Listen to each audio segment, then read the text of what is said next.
dia a todos e a todas. Meu nome é Marina Sanches Vinci. Eu vou ser a mediadora do painel dessa manhã, desse nosso último dia do seminário, né, internacional do OMA. Eu sou professora de Direito Internacional e Direitos Humanos na Universidade Federal dos Pampas, a Unipampa, no Rio Grande do Sul, e também sou pesquisadora associada do OMA, trabalhando especificamente na linha da Agenda Internacional sobre Empresas e Direitos Humanos. Primeiramente, né, eu gostaria de agradecer a participação de todas e todos no evento, especialmente dos nossos palestrantes convidados, né, que nós temos a honra de poder escutar hoje. Hoje nós teremos a honra de escutar a Juliette Renaud, da Amigos da Terra França, a Victoria Laurentiis, do Business and Human Rights Center da Universidade de São Paulo, da USP, Ivete Gonçalves, do Projeto de Organização, Desenvolvimento, Educação e Pesquisa do México, o PODER, e do professor Eduardo Saad, também do Business and Human Rights Centers da Universidade de São Paulo, a USP. O tema desse painel é as leis de devida diligência e planos nacionais de ação, perspectivas críticas. Então, o objetivo do painel é discutir as iniciativas de planos nacionais de ação existentes e em construção, bem como das leis de devida diligência, né, a partir de uma perspectiva crítica focada na efetividade no contexto em que se situam essas iniciativas. Então, vocês podem observar, né, os nossos palestrantes, eles vão falar dessas iniciativas a partir de várias perspectivas, né? A Juliette vai falar da perspectiva da Lei de Devida Diligência francesa, a Ivete Gonçalves a partir da perspectiva dos planos nacionais de ação no México, a Vitória e o Eduardo Saad vão trabalhar dentro de uma perspectiva nacional de Brasil, né? Então, acredito que será um painel muito rico para a gente discutir, né, tanto as leis de devida diligência quanto os planos nacionais de ação. Só para situar um pouco, né, o tema, os planos nacionais de ação, eles correspondem ao impulsionamento da agenda de regulamentação voluntária de implementação dos princípios orientadores da ONU, né? E esses instrumentos, eles começaram a ser elaborados desde o final dos anos 2012, tendo os primeiros estados publicados os seus planos nacionais em 2013, né, justamente em atenção às recomendações do Conselho de Direitos Humanos da ONU para a implementação dos princípios orientadores, que é um mecanismo voluntário da ONU sobre empresas e direitos humanos, e mais especificamente na região da América Latina, eles começaram a ser implementados em 2015, e justamente, né, o objetivo desses planos é incorporar essas orientações elaboradas por John Ruggie e seus princípios orientadores. Já as leis de devida diligência, né, a gente tem que entender um pouco o conceito de devida diligência, que é um conceito que envolve um conjunto de processos visando identificar aquilo que eles chamam de impactos adversos, né, e que a gente utiliza o termo, na verdade, mais correto, que seria violações de direitos humanos, prevenir e mitigar, né, essas violações de direitos humanos, monitorar e implementar os resultados, né, e a empresa teria, então, essa obrigação de comunicar a existência de impactos adversos, se automonitorar, monitorar suas cadeias de fornecimento. E, recentemente, então, o que se tem observado é uma introdução na legislação doméstica de práticas de devida diligência em direitos humanos, né? Então, há uma dinâmica bastante crescente, né, entre os governos no mundo para exigir que as empresas realizem essa devida diligência obrigatória, e a lei francesa de devida diligência foi uma das primeiras legislações específicas a tratar desse tema. Então, que vai ser um dos aspectos que a gente vai abordar hoje no painel. Então, a gente percebe, na verdade, que ambos esses instrumentos, né, eles se apresentam com o intuito de consolidar, na verdade, um paradigma que é voluntarista, né, que vem com os princípios orientadores, e de automonitoramento das empresas, de não estabelecimento de obrigações diretas para as empresas de direitos humanos, mas muito mais uma perspectiva de prevenção, né? E, além disso, uma outra questão que surge é em que medida esses instrumentos eles podem servir como uma contraposição ao processo de negociação de um tratado internacional vinculante sobre o tema de empresas transnacionais e direitos humanos. Então, a fim de trazer esse debate, essa discussão e entender um pouco mais, né, em que direção se está encaminhando, né, essas leis de devida diligência, esses planos nacionais, é que a gente vai ter esse painel hoje e escutar nossos palestrantes. Então, a gente está muito empolgado para esse evento, né? E, claro, eu vou passar a palavra desde já para os nossos palestrantes, que vão ter 15 minutos para fazer a sua exposição, né?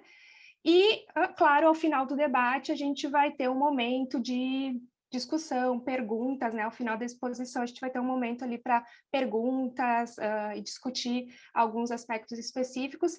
Então, já, né, desde já, convido aqueles que queiram fazer uma pergunta aos nossos panelistas que possam colocar essa pergunta no chat e direcionar para quem eles gostariam especificamente que fosse a pergunta, tá? Também lembrando que a gente tem tradução simultânea, né? Então aqueles que quiserem podem fazer a opção por trocar de idioma. Abaixo ali na tela vocês veem um globo escrito interpretação. Se vocês clicarem nesse globo escrito interpretação, vocês podem escolher o idioma que vocês querem utilizar a interpretação. Certo?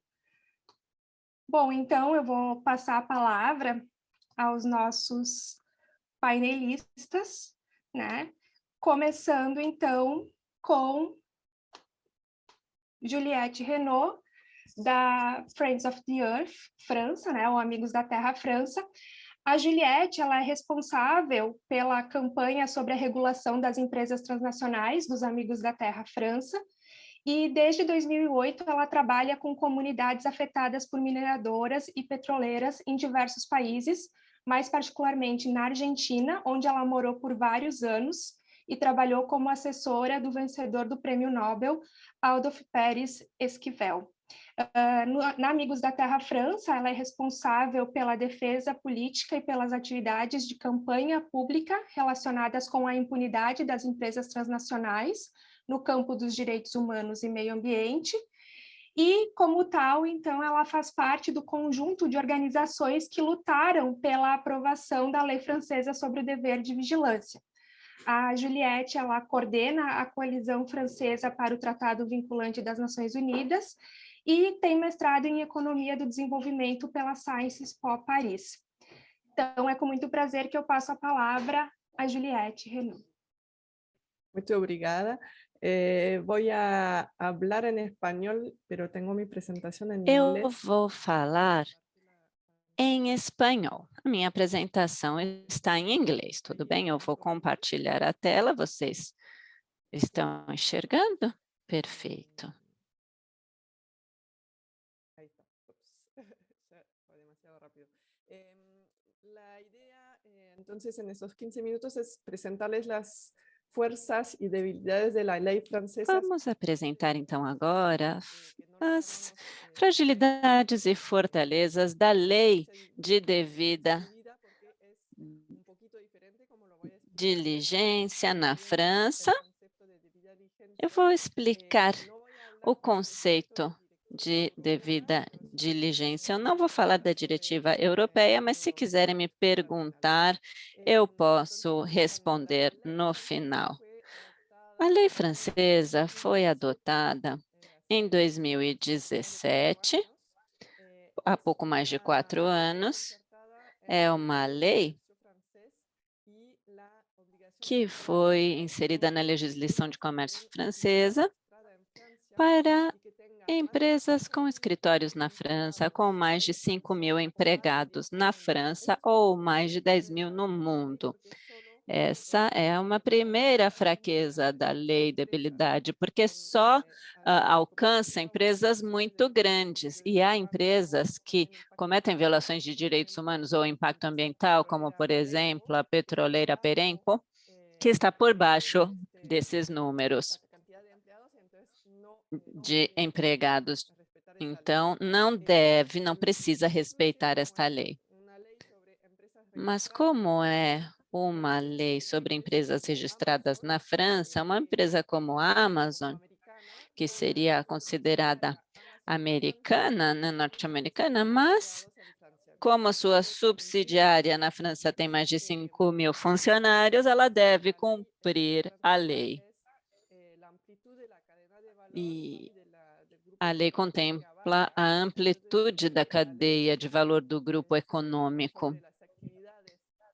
A lei é sobre as atividades da empresa, mas também cobre atividades de subsidiárias em empresas controladas e também as atividades das subcontratantes e as empresas com as quais mantém relações comerciais consolidadas. Este termo tem uma definição jurídica reconhecida no direito francês. Esse é o ponto de avanço mais importante dessa lei. A primeira lei que começa a suspender o véu da responsabilidade corporativa, porque estabelece um vínculo jurídico, uma responsabilidade jurídica da casa matriz, né, da empresa central e suas subsidiárias, que estão em sua cadeia de valor. Outro ponto importante e positivo da lei francesa é que ela cobre todos os setores econômicos, diferentemente de outras leis, sobre o setor extrativista ou sobre desmatamento. Há uma definição ampla das violações, são os direitos humanos, liberdades fundamentais,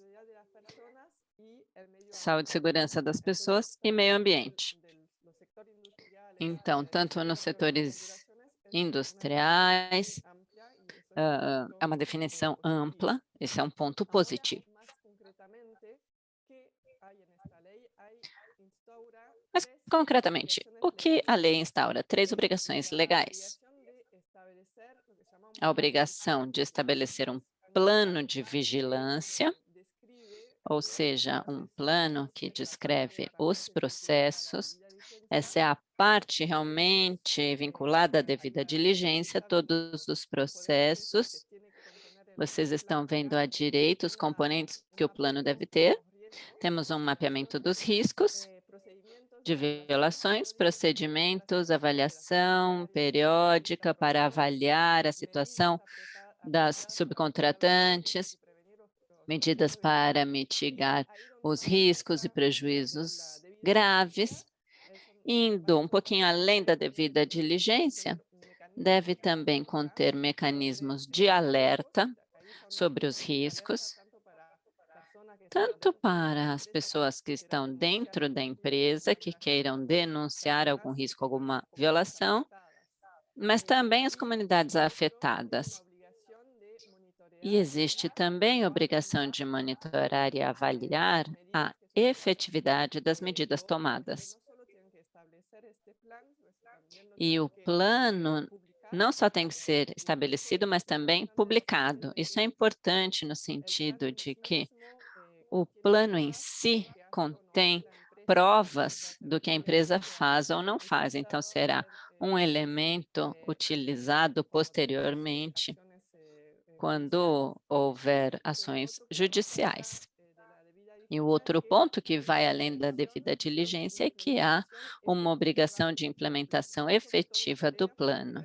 Essa foi uma grande briga, né, para ter essas palavras aí, principalmente efetiva. E agora, é claro, é objeto dos primeiros debates jurídicos sobre a implementação da lei. Outro ponto importante que vai além da devida diligência, porque esta é apenas uma obrigação de criar processos de avaliação de riscos, o que a lei francesa contém são elementos de acesso à justiça para as pessoas afetadas e de responsabilidade ou responsabilização da empresa ou das empresas. Quem tem acesso à justiça? Obviamente, as pessoas afetadas, mas também As organizações que tiverem direito a atuar, basicamente organizações como a nossa, de defesa dos direitos humanos ou do meio ambiente, e também, claro, sindicatos de trabalhadores. Outro ponto interessante é que há 2 mecanismos judiciais nesta lei. Um primeiro é possível usar antes de uma violação ocorrer. Nós podemos dizer, se uma empresa petroleira está construindo um oleoduto, nós sabemos que ela não está tomando as medidas suficientes para evitar acidentes, nós podemos ir antes à justiça e dizer a empresa está violando seu dever de vigilância porque não está fazendo o que deve fazer para evitar danos ambientais e humanos. Então, podemos usar a informação dos planos de vigilância como prova. E há 2 coisas. Um caso é o plano ser ruim, né? Tem empresas que nem publicam os planos, ou pode ser que um plano no papel seja muito bom, mas será necessário demonstrar que, na realidade, não há uma implementação efetiva. O segundo mecanismo, bom, com essa ação judicial, o que podemos conseguir é uma sentença do juiz para obrigar a empresa a fazer alguma coisa, ou melhorar o plano, ou as medidas efetivas no terreno. Então, podemos fazer demandas muito concretas para o juiz. A segunda possibilidade de ação é, uma vez ocorrida a violação, temos uma ação de responsabilidade para obter remédios, compensações para as pessoas afetadas. E realmente a empresa pode ser condenada por ter violado direitos, danificado o ambiente e pode receber multas muito altas para a compensação das pessoas afetadas. No cível, uma coisa que perdemos na batalha contra os lobbies é que não existe responsabilidade penal das empresas com esta lei. E outra coisa que a gente perdeu foi que o ônus da prova continua recaindo sobre os demandantes, ou seja, as pessoas afetadas e as organizações sociais ou sindicatos que ajudamos. E este é um ponto muito importante, porque no caso das ações por dano, nós temos que provar que houve uma violação, que a empresa violou seu dever de vigilância e o vínculo de causalidade entre as 2 coisas, e são elementos bastante difíceis de provar. Eu não sei quanto tempo me resta, não sei exatamente a que horas eu comecei, mas vocês me dizem se eu já tenho que ir concluindo. Eu gostaria de apresentar o caso que a gente lançou, é a primeira ação na justiça usando esta lei, é sobre as atividades da Total em Uganda, que tem 2 projetos de extração de petróleo e 2 oleodutos. Ambientalmente, tanto a extração do petróleo é feita em meio a uma região, uma zona protegida, e o oleoduto atravessa muitos ecossistemas frágeis. No nível social, antes de produzirem petróleo, já estão provocando a exploração de mais de 100.000 pessoas.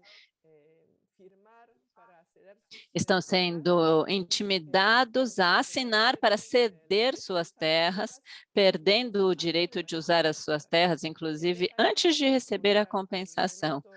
E para voltar ao elemento central da lei francesa, estamos atacando a Total na casa matriz da França, mas, na verdade, sobre as atividades de 2 subsidiárias e subcontratantes que implementam o projeto em Uganda e Tanzânia. Estamos em parceria com outras organizações francesas e de Uganda. Começamos em 2019, mas como é o primeiro caso, infelizmente, estamos travados em questões de procedimento sobre qual seria o tribunal competente, porque tentaram levar o caso para a Corte Comercial, mas em 15 de dezembro vai chegar a decisão da Corte Suprema sobre a jurisdição competente. Mas aqui ganhamos em outubro uma batalha no parlamento, porque a lei mudou e para os novos casos foi esclarecida na lei francesa que todos os casos desta lei de dever de vigilância serão julgados pela Corte Civil de Paris. O que nós criticamos nessa situação judicial é que tanto o conteúdo quanto a implementação do plano de vigilância da Total não estão bem. Há violações que estão acontecendo agora, outras que virão, e os desafios concretos que nós vemos, como dizia o ônus da prova, principalmente um país como Uganda e Tanzânia, temos muitas ameaças às pessoas das comunidades afetadas, às organizações locais que estão levantando depoimentos, testemunhos para o caso judicial.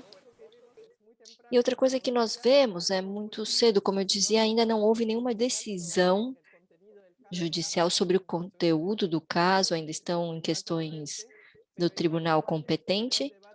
Mas nos primeiros debates que tivemos por escrito com a Total e a primeira audiência no tribunal, nós já vimos que uma debilidade da lei, que é o componente de diligência, devida diligência, que há muitos debates que focam no plano de vigilância, como tem que ser o plano de vigilância, o que ele tem que conter, etc., etc. Então, nós nos afastamos, estamos debatendo muito quais são os padrões que devem, as normas para a empresa, e está mais de lado o debate realmente sobre as violações que estão ocorrendo em Uganda. Para dar um exemplo preocupante, a decisão da Corte de Apelação sobre a questão da jurisdição, estamos pedindo também que dê uma decisão de conteúdo devido à emergência existente na Uganda. Eles realmente não têm o que comer porque não podem utilizar as suas terras. Disseram que não havia nenhuma emergência porque Total havia publicado um novo plano de vigilância. Então, realmente há um problema de interpretação da lei.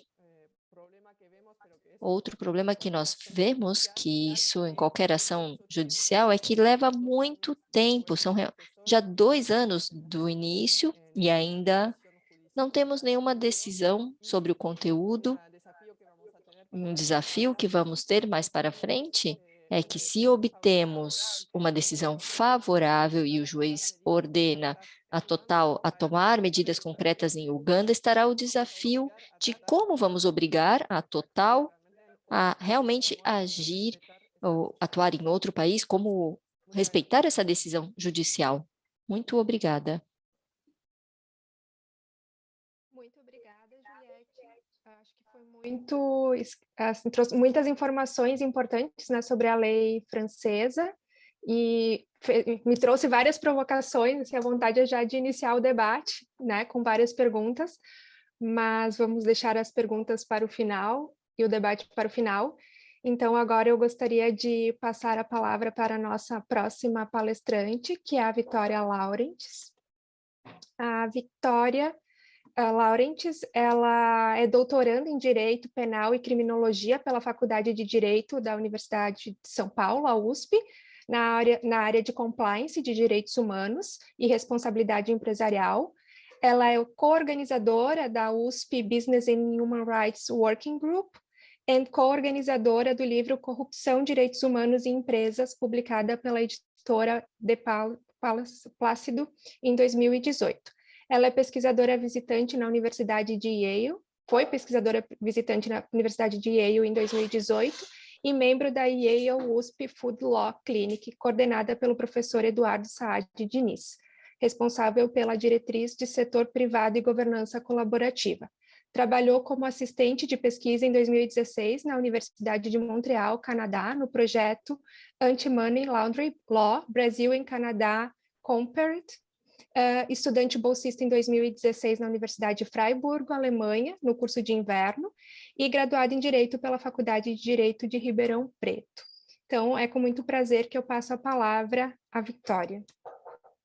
Bom dia, gostaria de agradecer a toda a equipe, a organização do evento, em especial o convite da professora Manuela, do Felipe, do OMA, cumprimentar os demais panelistas, a Marina, que está moderando o nosso evento. É sempre um enorme prazer poder participar dos eventos que vocês organizam, colaborar, dialogar e dizer também que é uma honra participar desse painel com profissionais e pessoas que eu admiro e tratando de um tema especialmente relevante, que são as leis de devida diligência e os planos nacionais de ação.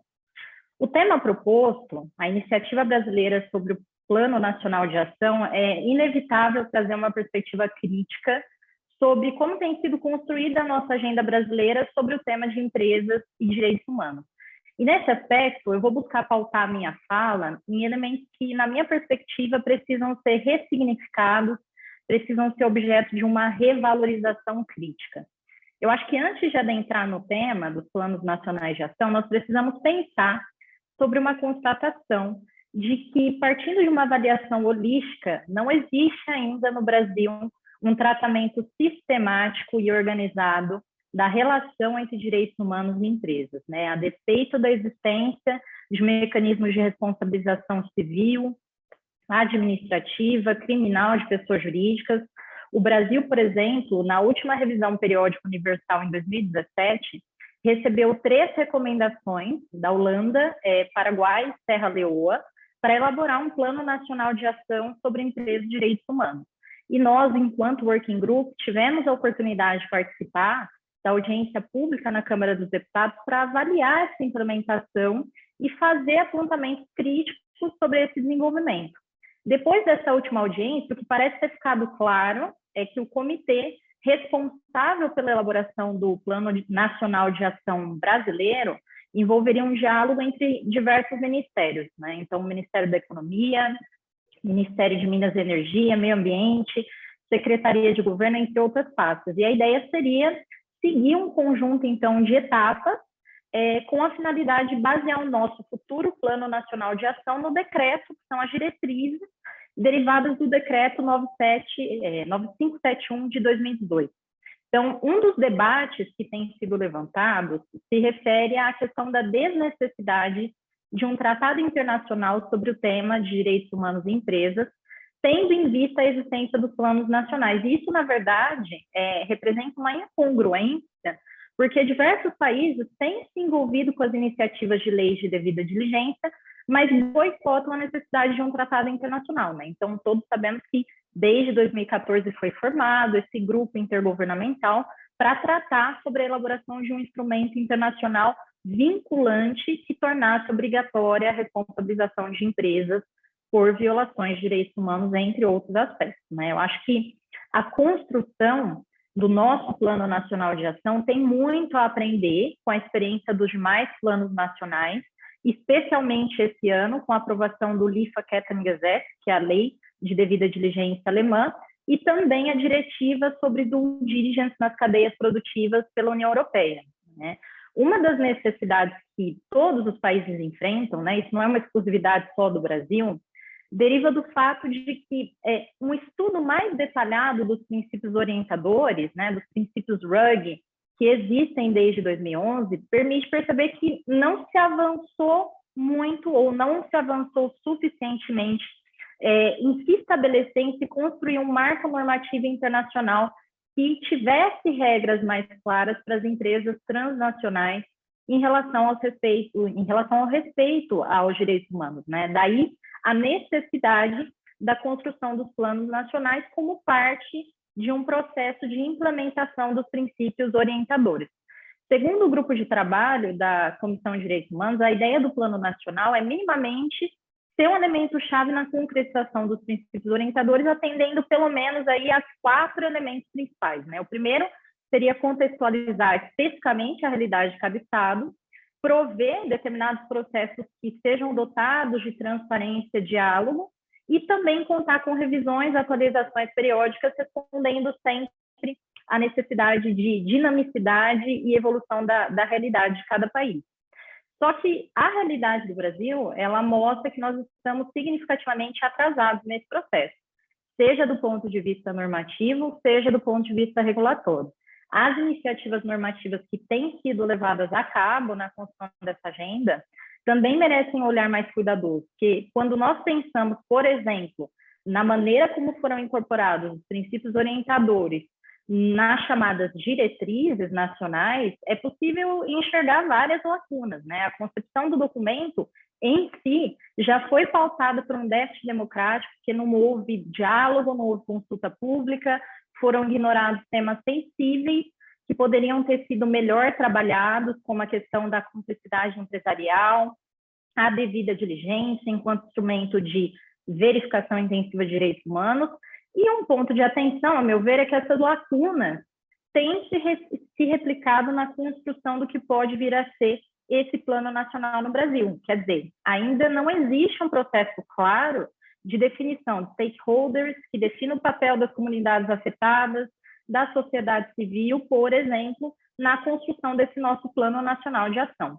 Então, ao mesmo tempo, um risco também que precisa ser delineado é essa tendência sempre de se utilizar uma linguagem muito vazia e imprecisa quando nós falamos sobre direitos humanos. E justamente porque nós precisamos que isso seja determinado como obrigação para as empresas, é que nós precisamos de clareza, transparência quanto ao conteúdo dessas obrigações. O efeito colateral disso é uma dificuldade muito grande de nós conseguirmos exigir uma adesão por parte das empresas ou gerar também uma multiplicidade de entendimentos sobre aquela orientação. Então, falar sobre direitos humanos em uma medida é falar sobre um campo complexo, cheio de disputas narrativas, normativas, mas isso por si só não pode ser um óbice para a imposição de deveres às empresas.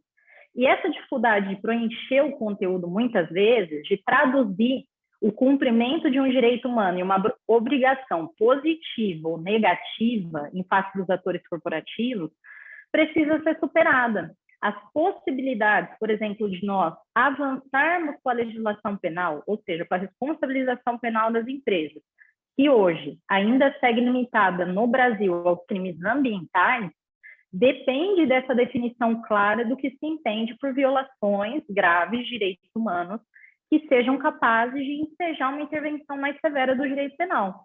Nós sabemos que, embora haja uma tendência internacional grande, demonstrando aí o sentido de reconhecimento dessa responsabilidade criminal corporativa, ainda existe um debate sobre modelos de atribuição de responsabilidade, a forma como o judiciário deve considerar o comportamento danoso das empresas, e isso, por exemplo, na construção dos planos nacionais europeus, quando a gente observa, né, nesse paralelo, pouco se avançou na Europa em termos de recorrer às sanções penais para garantir o cumprimento das obrigações de devida diligência, e isso, a meu ver, se deve também, em grande parte, aos entraves e às dificuldades que existem na própria criação, na forma de produção legislativa dentro do direito comunitário.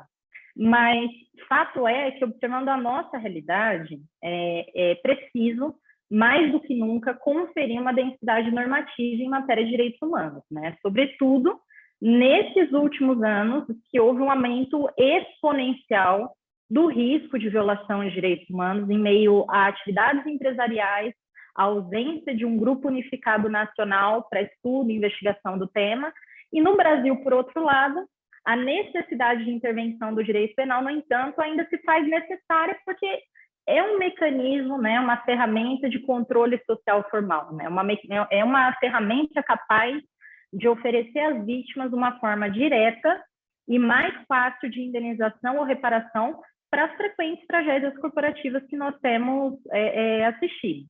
Essa conclusão fica clara também quando nós percebemos que as violações nos mais diversos setores de atuação corporativa, elas não derivam simplesmente da ausência de um modelo aprimorado de conformidade corporativa, mas também são, em grande parte, consequência do modelo de negócio que é difundido, né? Do chamado business as usual. Então, por essa razão, a devida diligência em direitos humanos sozinha, ela não é capaz de catalisar uma transformação significativa na cultura empresarial, se antes disso ela não for aceita como uma ferramenta, como um instrumento para verificação, para descobrir, para abordar as violações no ambiente empresarial. E trazendo uma perspectiva também um pouco mais crítica, os planos nacionais de ação também devem ser ferramentas, instrumentos para mapear e permitir um assessment dos desafios em termos de cumprimento de direitos humanos, né? E nesse aspecto eu também levanto a bandeira de que estamos muito atrasados, né? A elaboração de um plano nacional de ação eficaz, ela depende de um real mapeamento de dados, né, dos obstáculos, dos desafios que nós temos à frente, e isso evoca uma outra premissa que nós precisamos nos atentar, que é o assessment, né, as políticas baseadas em evidências. Nós tivemos a oportunidade de sustentar na audiência pública que não existe hoje no Brasil um mapeamento em nível nacional transparente de dados a respeito de práticas empresariais, mensuração de danos, níveis de vitimização no Brasil, e isso impacta também o nosso comprometimento com a responsabilização das empresas, que ainda é bastante deficitário, porque nós não damos conta de compreender a complexidade do dano provocado pela atividade empresarial, faltando muitas iniciativas que promovam uma real prestação de conta por parte das empresas. E isso mesmo com a onda ESG, né? A onda aí de governança social e ambiental ainda deixa muito a desejar no que se refere a esse real sentido sobre como podem as empresas contribuir com as práticas que promovam e respeitem os direitos humanos. Então, é preciso buscar caminhos que organizem, que incentivem políticas públicas baseadas em evidências. A elaboração da lei de devida diligência na Alemanha, por exemplo, embora ela tenha sofrido, né, uma certa moderação, a princípio o texto era muito mais incisivo em relação às empresas, se embasou numa avaliação nacional bastante ampla e organizada, inclusive com um processo de monitoramento, que é orientado pela Comissão Interministerial de Empresas e Direitos Humanos. E o problema dessa ausência de dados organizados no Brasil tem como consequência essa dificuldade de monitoramento, porque é impossível você criar objetivos, expectativas, metas claras, se você não partir de um cenário concreto e real sobre as violações, sobre os níveis de vitimização. Então, esse processo, ele também acaba tendo suas incongruências, né? Quando nós pensamos, por exemplo, os países que têm se envolvido com o desenvolvimento e aprovação das leis de devida diligência, via de regra, são os países que hospedam as empresas matrizes. Mas nós sabemos que as violações mais graves de direitos humanos ocorrem, via de regra, na base dessas cadeias produtivas. E no Brasil, nós não temos ainda uma lei que dê conta da devida diligência nas cadeias produtivas. Então, além dessa evidente falta de enforcement, nós temos aí a ausência de uma legislação que dê conta da relação da matriz com subcontratadas, fornecedores, de todos os elos da cadeia produtiva em casos de violação de direitos humanos. E isso eu acho que fica muito evidente quando nós transpomos a realidade de alguns escândalos corporativos para o cenário brasileiro, né? Eu acho que o caso mais citado em termos de violações graves de direitos humanos, pelo menos no setor têxtil, que é o caso do Rana Plaza, envolvendo o setor têxtil lá em Bangladesh, houve a responsabilização de uma empresa da KIK, que era a maior varejista, uma rede alemã que tem mais de 3.000 filiais espalhadas pela Europa, era a principal compradora das indústrias de vestuário do incidente do Rana Plaza. Só que se a gente transpõe essa realidade para o cenário brasileiro, se isso tivesse acontecido no Brasil, dificilmente a KIK teria sido responsabilizada, porque nós não damos conta desse link causal, dessa circunstância de responsabilização na cadeia produtiva, dessa relação entre matriz, subcontratantes, fornecedores, terceirizados, e essa também não é uma dificuldade exclusiva do Brasil, né? Mesmo a recentíssima lei alemã sobre devida diligência não explora todos os elos da cadeia produtiva. Então, é urgente a necessidade de se pensar no Brasil sobre uma legislação sobre cadeias produtivas, só que, ao mesmo tempo, também não parece ser o cenário ideal nós pensarmos em cada país desenvolvendo a sua própria legislação sobre cadeias produtivas sem qualquer intercomunicação, sem intercolaboração, porque nós estamos falando de empresas que se subdividem, que estão alocadas em muito mais do que duas jurisdições. Então, seria muito complexo o cenário de cada estado definindo um standard, um padrão legal para cadeias produtivas.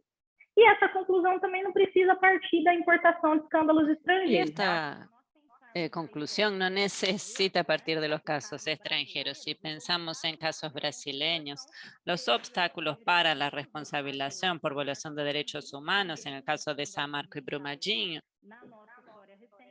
nós ainda temos aí diversas ações que não foram, não tramitaram, não estão correndo propriamente, porque estão obstadas por uma discussão envolvendo questão de competência, se envolve competência da Justiça Federal ou se é da Justiça Comum, e eu acho que isso mostra o quanto nós ainda estamos precisando avançar em termos de litigância contra atores corporativos, né? Então, eu encerro a minha fala pontuando que essa estratégia dos planos nacionais de ação, ela representa, assim, um avanço para o desenvolvimento do quadro normativo que é capaz de responsabilizar empresas transnacionais por violações de direitos humanos. Nós temos no Brasil, né, tentei pontuar alguns, mas nós temos vários desafios à frente para alcançar a construção dessa agenda de forma democrática, de forma participativa, envolvendo diversos atores necessários para esse debate, mas é um projeto ambicioso e necessário para que nós possamos melhor endereçar a necessidade de criação e também reforma da legislação e da política regulatória. Muito obrigada. Obrigada, Vitória. Excelente exposição. Vou passar desde já a palavra para a nossa convidada, né? Lembrando que quem quiser pode já ir colocando seus questionamentos, né, no chat ou ali na aba, né, de perguntas e respostas. A nossa próxima convidada, então, é a Ivete Gonçalves. Ivete Gonçalves é associada sênior de articulação estratégica no Poder, projeto de organização, desenvolvimento, educação e pesquisa. O Poder, ele é uma organização regional da sociedade civil sem fins lucrativos que busca promover a transparência e a responsabilidade das empresas na América Latina a partir de uma perspectiva de direitos humanos e de fortalecimento dos atores da sociedade civil afetados pelas práticas empresariais. Ivete é especialista na temática de empresas e direitos humanos e co-coordenou o grupo de foco da sociedade civil em negócios e direitos humanos no México de 2015 a 2020. E esse grupo ele influencia, então, as políticas públicas, desenvolve a capacitação de vários atores e colabora ativamente com várias redes nacionais e internacionais na matéria. Atualmente, o grupo está promovendo as mudanças estruturais necessárias para alcançar um investimento responsável que não afete os direitos humanos das pessoas e das comunidades e que se responsabilize pela reparação dos danos causados pelas atividades empresariais. Ivete tem mestrado em Gestão Responsável e Desenvolvimento Econômico Sustentável pela Universidade para a Paz da Costa Rica. Então, agradeço muito mais uma vez, né, por ter aceito o nosso convite e passo a palavra para Ivete Gonçalves.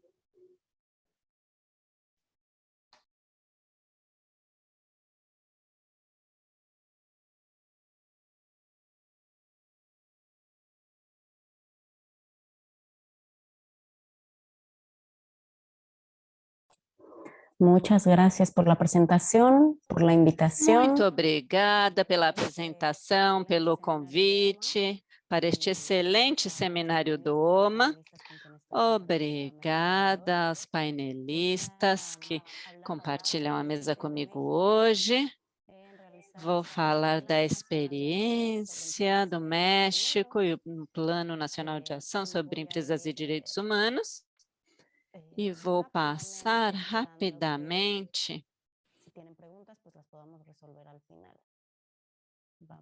Mas se vocês tiverem perguntas, podemos resolver no final. Podem ver a minha apresentação? Sim, conseguimos, Ivete. Sim.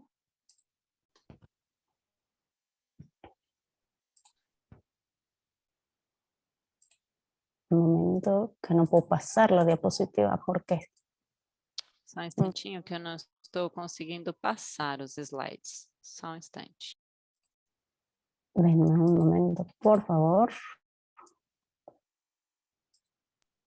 Só um momentinho.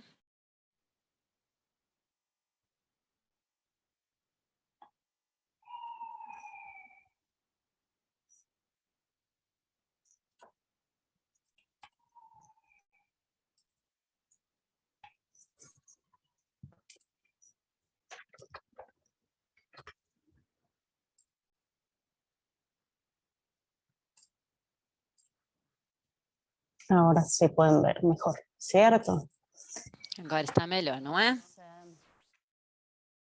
Bueno, ya presentado, Já foi apresentado aqui a minha organização.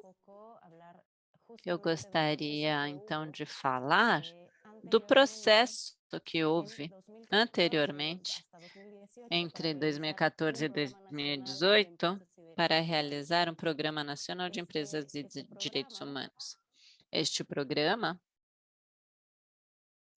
no sé si me ven o no me ven. Este Plan Nacional de Acción está este Plano Nacional de Ação foi fundado no Programa Nacional de Direitos Humanos no México, cujas datas de aplicação foram durante a administração passada. No Programa Nacional havia um objetivo, que era proteger os direitos humanos, e dentro de linhas estratégicas, o programa fala de promover o enfoque de direitos humanos e gênero no setor privado, bem como nas políticas e atividades empresariais.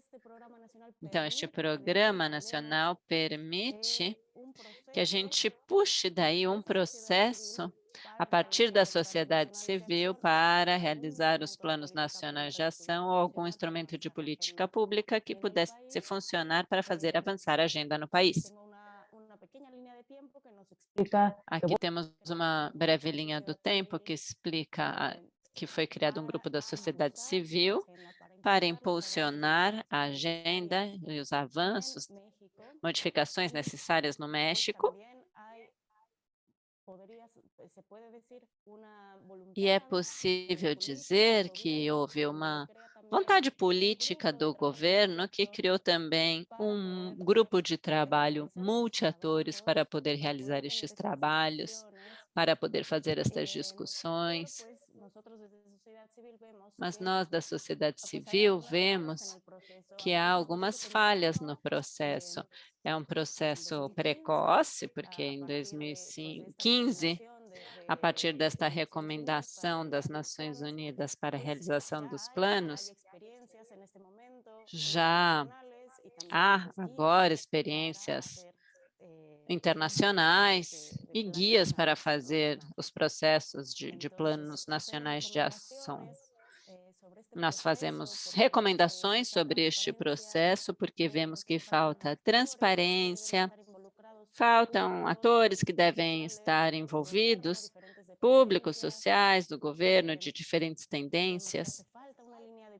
Vemos que é preciso um roteiro de trabalho, numa linha de tempo, e não podemos continuar assim. Fazemos o chamado ao governo para melhorar o processo e, alguns meses depois, chega ao México o grupo de trabalho sobre empresas e direitos humanos, estabelece-se uma boa relação com o governo, é pedido apoio para a realização do Plano Nacional de Ação, o grupo de trabalho identifica na sua visita diferentes territórios com violações de direitos humanos e abusos aos direitos humanos por parte da atividade empresarial. Sobre o processo no Plano Nacional de Ação,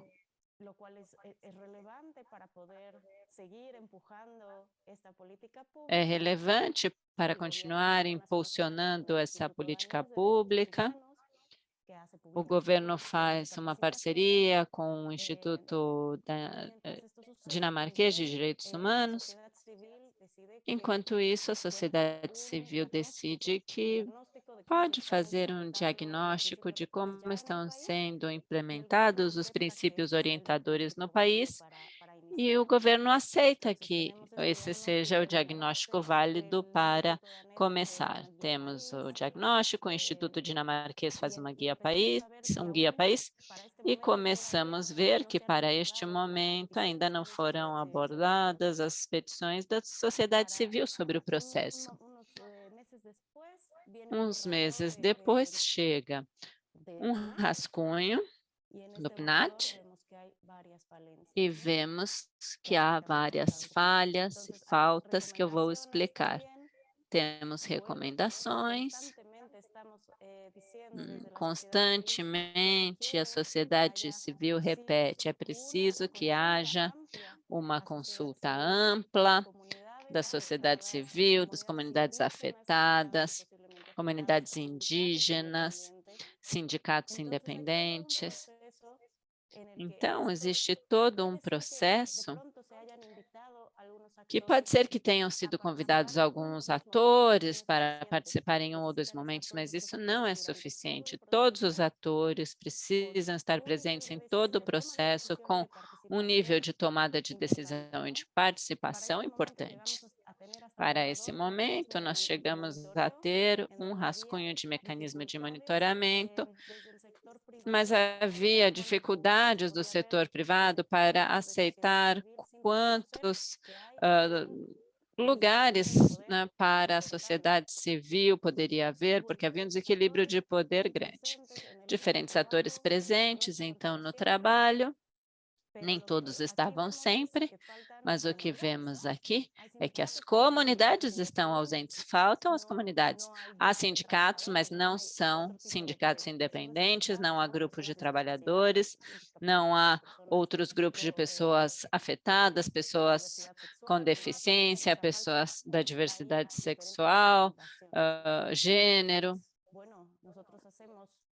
Nós fazemos esse diagnóstico de linha base como sociedade civil, incluindo comentários do setor público e do setor privado também, que são relevantes, né? Naquele momento eles aceitaram, depois não quiseram aceitar mais, mas aí está contido a posição de todos os setores, e depois recebemos como sociedade civil, ao ver todas as omissões do governo, nós decidimos nos retirar do processo, porque não estava cumprindo com os padrões mínimos. Como eu já comentei, não tínhamos indicadores de monitoramento, faltavam no conteúdo um terço, né, do padrão internacional, o pilar 3, né, falar de reparação e de justiça, não tinha nada nesse rascunho, não se falava da devida diligência nas cadeias de valor, faltava o reconhecimento expresso da obrigação das empresas de respeitarem os direitos humanos, isso não estava dito, não era explícita a divulgação das análises de impacto ambiental e social dos projetos empresariais, nós vimos que faltava transparência, e entre os conteúdos deste rascunho, também faltavam mecanismos sólidos de proteção para pessoas defensoras dos direitos humanos e jornalistas, informantes também. Vemos que a consulta prévia, livre e informada, culturalmente adequada e de boa fé para obter ou negar o consentimento não é reconhecido como direito e só se aplica para povos e comunidades indígenas sem ter nenhum mecanismo para assimilar as comunidades tradicionais. Vemos que faltam mecanismos de controle estatal para as compras públicas. Então, para este momento, nós saímos do processo em 2018, mas continuamos como observadores da sociedade civil. No final de 2018, muda o governo no México, a nova administração traz novas ideias e um discurso alinhado bastante mais a estas necessidades, né, do contexto mexicano. E nós, da sociedade civil, atualizamos o diagnóstico de linha base. O primeiro tinha sido feito em 2016, então, em 2019, nós publicamos os achados e agora com recomendações da sociedade civil para avançar. Fizemos uma análise de como o México tinha avançado na questão de empresas e direitos humanos, como tinha implementado as recomendações internacionais, porque também dentro de um processo de EPO, nós vimos recomendações para o Plano Nacional de Ação, mas identificamos neste semáforo que tudo pode ir avançando no consentimento, na consulta de consentimento, mas não há avanço na narrativa sobre a devida diligência obrigatória no discurso e agenda oficial pública. Neste sentido, vamos fazendo várias recomendações. Uma é criar um mecanismo de devida diligência obrigatória para que as empresas sejam responsabilizadas civil e penalmente pelas violações. Agora, tentam, né, no novo governo, elaborar um novo plano de ação sobre empresas e direitos humanos, que também se deriva de um programa nacional de direitos humanos. Então, na sociedade civil, fizemos muitos esforços para incluir conceitos da agenda de empresas transnacionais e direitos humanos. Este Programa Nacional de Direitos Humanos reconhece que há uma crise no México, que há um crescimento econômico que exclui, e há uma concentração desigual da riqueza, violência contra as mulheres, reconhece o fenômeno da interseccionalidade, fala de muitas coisas interessantes. E o projeto de nação deste novo governo fala do setor privado e sua impunidade. São sujeitos obrigados a cumprir com as leis e prestação de contas. Fala de levantar o véu corporativo, instaurar tipos penais especiais por opacidade, simulação, oclusão. Fala de padrão de contratantes sancionados ou descumpridos, regulação a favor do interesse público, estudo de impacto socioambiental e consulta aos povos originários. Poderíamos pensar que isto é muito bom e nos dá pauta para termos regulações sobre devida diligência, reparações dos danos causados, mas não é o que parece, na verdade. Dentro deste Programa Nacional de Direitos Humanos, há uma estratégia prioritária, que é impulsionar políticas públicas orientadas a diminuir impactos da atividade empresarial, pública, privada ou mista, 10 ações pontuais, dependendo da vontade de quem estava no governo. Faltam muitas coisas, mas algumas importantes que estão aí é que são incorporados os princípios orientadores, as diretrizes da OCDE para empresas, é promovida a harmonização do marco normativo que regula as atividades, cria-se um instrumento de política pública para o respeito dos direitos humanos. Neste caso, poderia ser o Plano Nacional de Ação. Impulsiona a criação de instrumentos de devida diligência em direitos humanos e estabelece mecanismos de prevenção, avaliação e reparação integral. Isto é muito relevante, claro que tudo estabelece, impulsiona, promove, mas isto já é público, está estabelecido e podemos pressionar para ter um plano de ação nacional de empresas e direitos humanos, de acordo com este programa, que carece de indicadores, carece de indicadores de implementação, de formas de implementação, na verdade.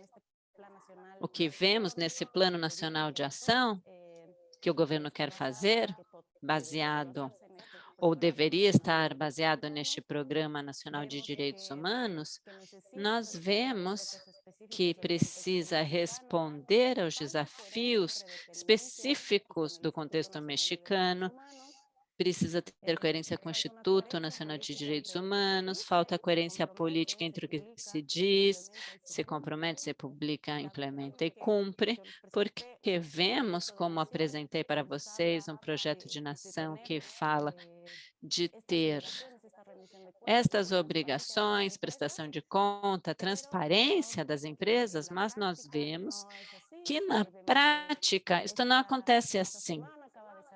Esta semana acabou de sair um decreto presidencial no qual é mencionado que os projetos de governo serão de interesse público e terão permissões fast track e serão outorgadas as permissões para as empresas contratantes sem realizar avaliação de impacto ambiental, sem consulta, afetando, portanto, direitos ambientais e sociais. Uma coisa é o discurso, então, e outra a implementação, e vemos coisas similares ao processo de 2018. Não há participação garantida e efetiva ainda de pessoas e grupos afetados, isto falta ainda. Não há um calendário, um roteiro desenvolvido, com os tempos das comunidades, inclusive, que não são os mesmos que o governo pode ter, e é preciso fazer esta análise estrutural e ajuste de normativa, a criação de novas regulações, como devida diligência, que um Plano Nacional de Ação deve encaminhar para este ajuste de normativa, a criação de nova regulação e monitoramento disto por todas as partes interessadas. E nós pensamos que não pode ter, que tem pouco sentido realizar um plano nacional de ação sem que se cumpram, pelo menos, as recomendações que a sociedade civil ou que a ONU fazem em termos de processo e conteúdo. Nós já sabemos que muitos instrumentos voluntários que até a data na região não funcionaram até o momento. Sabemos que no país nós temos grandes tratados de livre comércio com os Estados Unidos, com o Canadá, com a União Europeia, e ainda não existe esse vínculo ou uma regulação de devida diligência e esses tratados. Também é preciso mapeamentos públicos sobre o que causa as atividades empresariais, as atividades de extrativistas, e o que a sociedade civil faz, e não o Estado. O Estado também participa das discussões do tratado vinculante, mas não de uma forma tão proativa, mas está presente, dando suas opiniões. E também, para esse tipo de processos, é preciso sim trazer a conversa para os sistemas de investimento, porque no processo anterior não estavam. Agora temos um roteiro de princípios orientadores e que também nos fala da sua responsabilidade de fazer devida diligência, reparar os danos. E também falta saber ou entender que há um desequilíbrio de poder, que existe o lobby empresarial por trás. Também há influência de corporações internacionais e dos seus interesses quando apoiam o governo com diferentes recursos para realizar esse tipo de políticas públicas. Bom, como está o meu tempo? Já passou um pouquinho. Pode ir encaminhando para mais tranquilo. Perfecto, pues nada más decir que... Perfeito. Bom, dizer apenas que nós temos a necessidade de ter um eixo transversal, transeccional, com perspectiva de gênero, impactos diferenciados, e nesse plano nacional, nesse processo e nessa regulação que nós gostaríamos de encaminhar também para esse plano nacional. E mais para frente eu posso falar sobre as iniciativas ilegítimas que estão ocorrendo para a regulação de devida diligência. Agradeço muito. Muito obrigada, Ivete. Acredito que também, no momento de debate, né, vão surgir questionamentos e a gente pode, inclusive, retomar, né, isso que tu comentaste no final sobre essas iniciativas indevidas, né, para uma lei de devida diligência, que com certeza nos interessa escutar o que está acontecendo no México sobre isso. Bom, então eu vou passar a palavra para o nosso último palestrante, professor Eduardo Saad. Eduardo Saad, ele é professor da Faculdade de Direito de Ribeirão Preto e do Programa de Integração da América Latina da Universidade de São Paulo, Senior Fellow Carol and Lawrence Zeklin Center for Business Ethics Research, The Wharton School, Universidade da Pensilvânia, livre docente em criminologia pela Faculdade de Direito de Relações Públicas da USP, doutor em Direito pela Universidade de São Paulo e doutor em Direito pela Universidade de Sevilha, Espanha. Bolsista Produtividade, CNPq, bolsista FAPESP, na Universidade da Pensilvânia, Estados Unidos, e bolsista doutorado sanduíche DAD CAPES na Universidade de Resemburgo, Alemanha, de 2009 a 2010. Especialização em Vitimologia pela Universidade de Sevilha, Espanha, em 2011, e foi professor substituto de Criminologia e Medicina Legal da Faculdade de Ciências Humanas e Sociais da Unesp Franca, em 2011. Agradeço, então, o professor Eduardo Saad, que também é autor de diversos livros e artigos científicos e consultor em compliance e direito penal econômico e food law no Brasil e no exterior, e passo a palavra, então, para o professor nesse momento.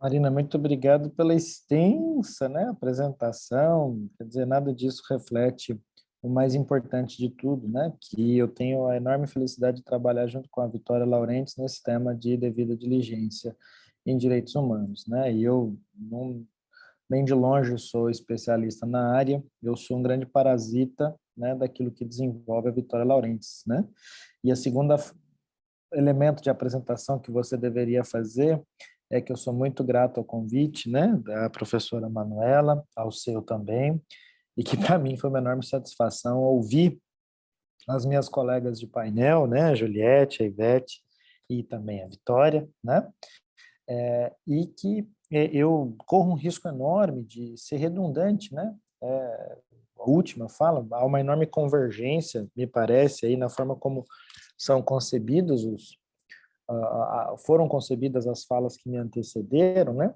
O que me resta, talvez, para contribuir de alguma forma para o debate, é trazer um pouquinho do meu chapéu da criminologia, né? Que soma a esse déficit democrático, né? A toda o checklist daquilo que falta, que foi feito pela Ivete, a analítica da Juliette, as críticas da Vitória, né?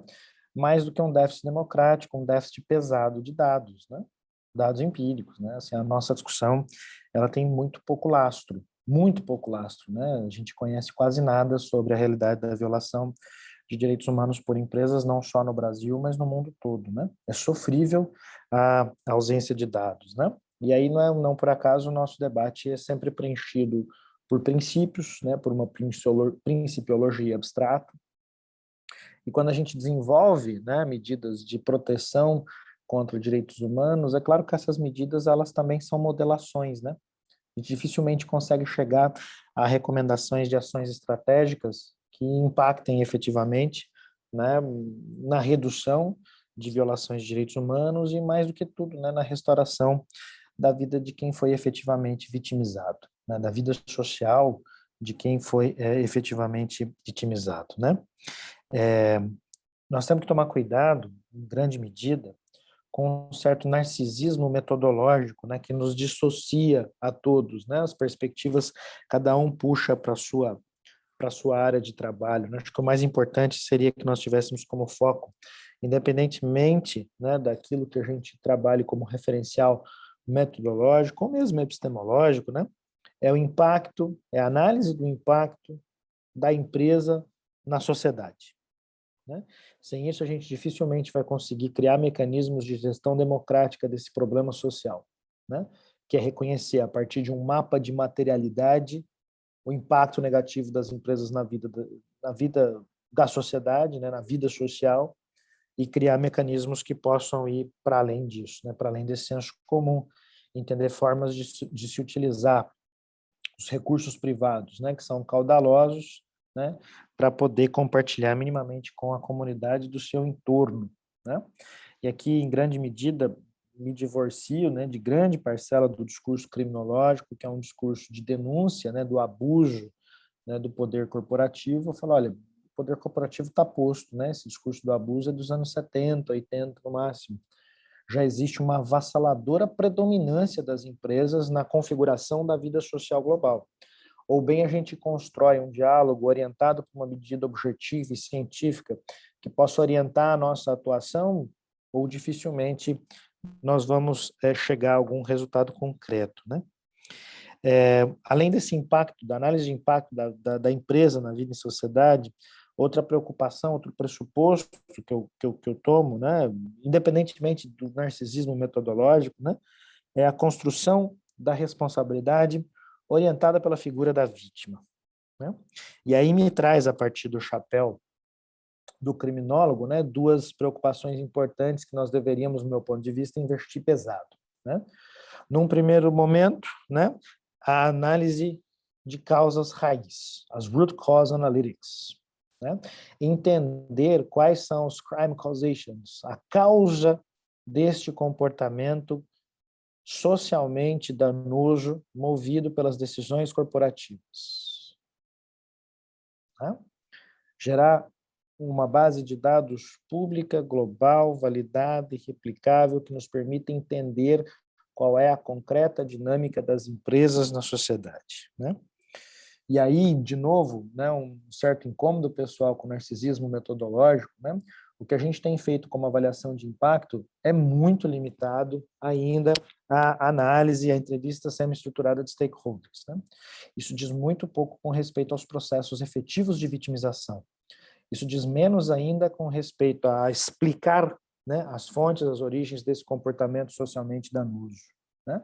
E muitas vezes isso é mediado, inclusive, por aspectos jurídicos, né? A gente faz essa análise jurídica dos riscos, aí é pior ainda, né? Fica aquela discussão fria e pobre sobre o que pode e o que não pode, conforme a determinado referencial normativo, né? E a gente sabe muito bem que o referencial normativo é, em grande medida, capturado pelas próprias interesses empresariais que nós pretendemos ver revertidos a partir da nossa ação concreta, né?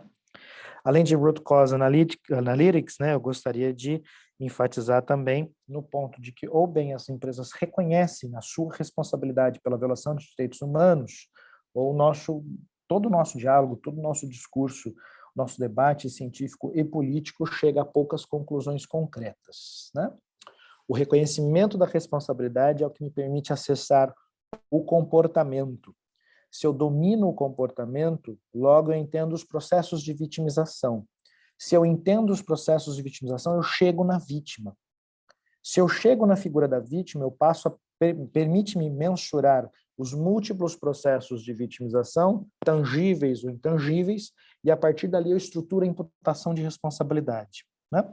Nas nossas discussões, como a gente não vem acompanhado desse processo de reconhecimento da responsabilidade, notadamente no Brasil, quando a gente faz acordos com as empresas, os acordos rejeitam o reconhecimento da responsabilidade, partem do pressuposto, né, de que não se reconhece a responsabilidade da empresa, de seus empregados ou de qualquer de seus parceiros por qualquer ilícito, né? A gente reduz o sistema de justiça a um sistema de acordos favoráveis às empresas, né? Isso nos permite, nos inviabiliza de chegar a um processo de responsabilização que toque a figura da vítima e que seja também algo que confira alguma legitimidade para a atuação do sistema de justiça criminal, né? É muito importante a gente entender, e aí é o seu terceiro ponto que eu gostaria de mencionar, né? Essa conexão entre direitos humanos e vítima, né? O meu chapéu de criminólogo me leva também à vitimologia. Vitimologia nos anos 80 já o fazia, sobretudo os vitimólogos críticos, né? Já o fazia em relação aos direitos tradicionais, né? Sobretudo vítimas de violência de gênero. Opa, peraí, eu estou sendo vitimizado sistematicamente, as cortes são indiferentes a mim. Então, eu preciso de uma estratégia para litigar, né, essa violação, esse processo de vitimização nas cortes.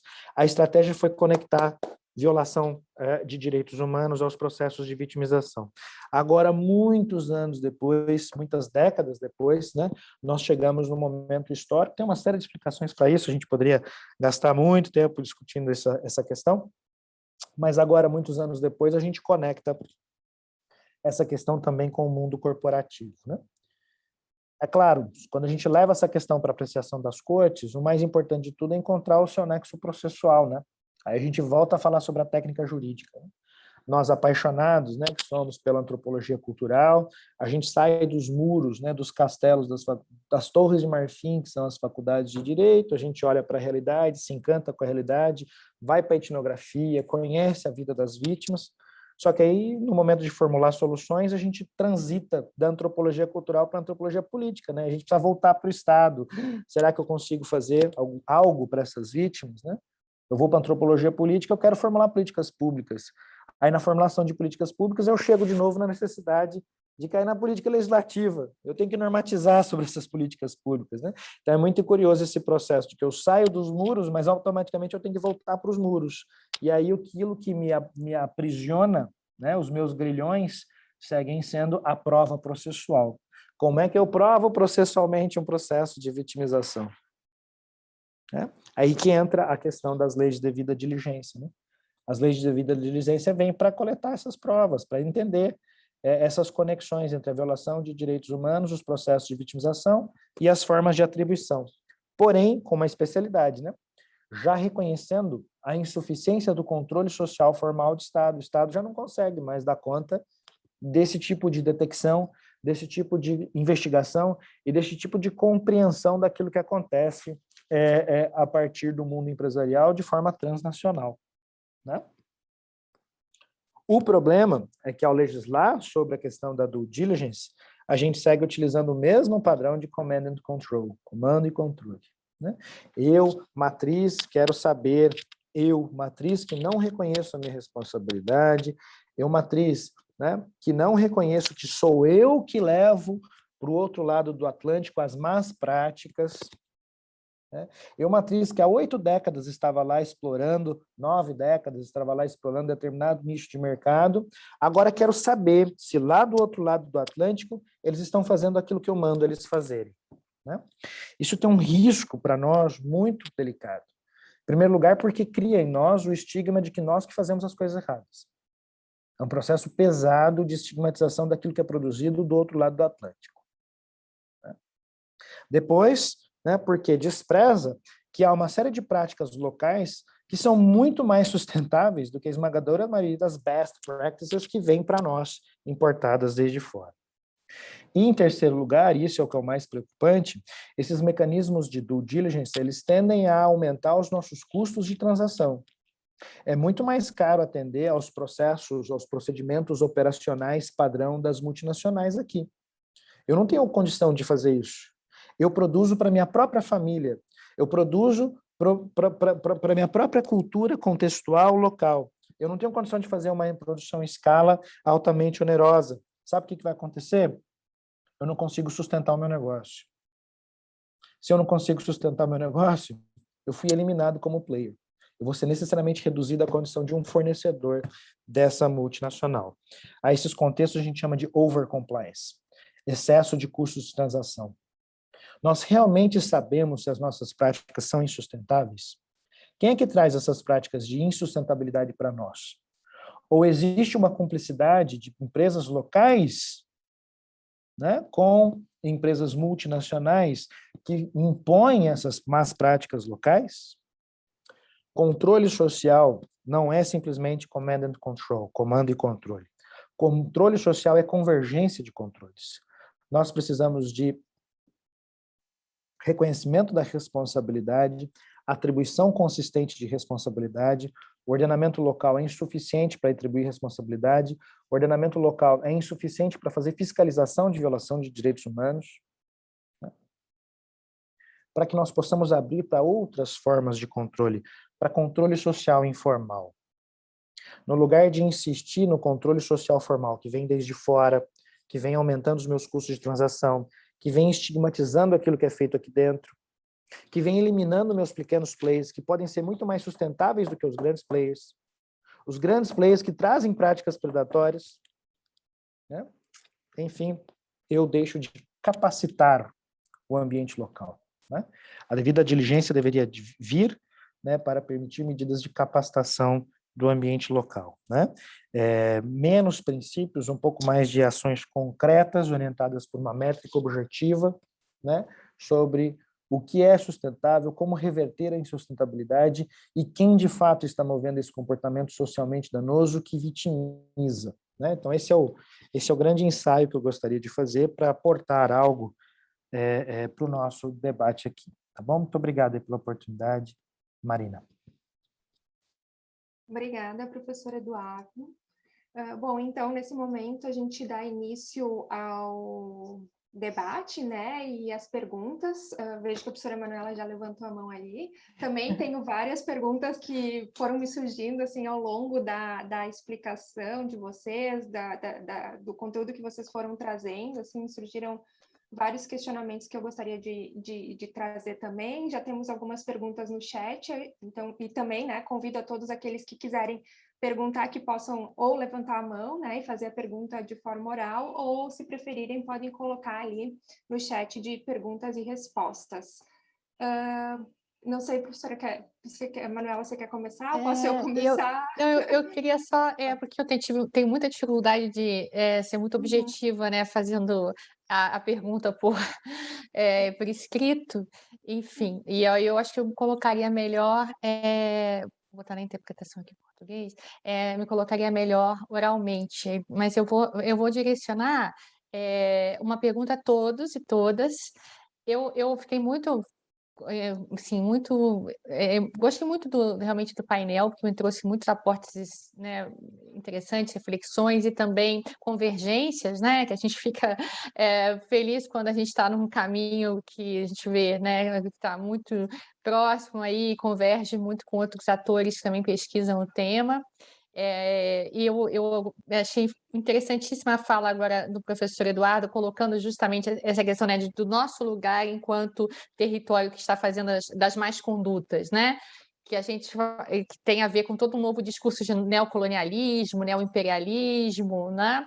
E essa questão também que nós chamamos, que tem a ver também com o papel da empresa estruturalmente, né, no sistema, na transnacionalização, né, do capital, quer dizer, que a gente fala já do race to the bottom há algum tempo, né, Juliette? A gente conversa muito sobre isso lá na negociação do Tratado Internacional, quer dizer, há uma dinâmica também de participação das empresas no tocante digamos assim, a diminuição desses estándares protetivos de direitos humanos, né, isso é estrutural, para tornar esse território do sul global um território onde possam ocorrer violações de direitos humanos, né? E esse debate mais estrutural, ele está longe de ser colocado claramente, e aí é onde eu quero chegar, né? E a gente vê que isso é um pouco reproduzido sob a chancela dos estándares até hoje consagrados nas Nações Unidas, né? Como os princípios orientadores, né? As lógicas da responsabilidade social, empresarial, em grande medida, que meio que colocam lá a empresa como quase que um ator racional, neutro, competente, né? E a esfera do Estado, os atores públicos, ou no sul global, como quase o campo da barbárie, onde eles chegam e são obrigados a violar direitos humanos, né? E nas Nações Unidas a gente vê muito uma contraposição, que não é a gente necessariamente que traz, né? Mas que os estados que representam as matrizes das empresas sempre colocam, olha, o problema está no nacional, o problema está no sul global. Eles que têm que melhorar as suas condutas, né? Então, a gente não precisa nem do tratado internacional, tá? A gente precisa levar para o sul global as melhores práticas, né? Porque para a gente não violar direitos humanos lá, como se não fosse responsabilidade até dessas empresas, né? E aí, então, é onde que eu gostaria de perguntar, né? Um pouco provocando essa discussão. Até onde realmente a gente ganha nesse espaço, né, de alavancar as leis de devida diligência, os planos nacionais de ação da melhor forma possível, mas ainda dentro de uma linguagem dos guiding principles, ainda dentro de uma linguagem que faz referência a uma autorregulação, um automonitoramento das empresas, né? Será que isso não faz com que a gente mantenha um pouco ainda essa narrativa? Né? Ou a gente não deveria realmente só lutar por um rompimento disso, né, até com a linguagem, porque para ser objetivo, né? Por exemplo, aqui no Brasil, a gente está fazendo um esforço de reconhecer a necessidade de, como a Vitória falou, de uma sistematização, de uma lei nacional, mas a gente está chamando de lei marco, né? A gente não quer usar a linguagem nem do Plano Nacional de Ação, nem da Lei de Devida Diligência, entende? Para já ir criando esse esforço, né, de debate e rompimento ou de superação, né, desses paradigmas, né? Então é essa pergunta, não vou me alongar mais, essa provocação assim que eu gostaria de colocar. Obrigada muito a todos e todas.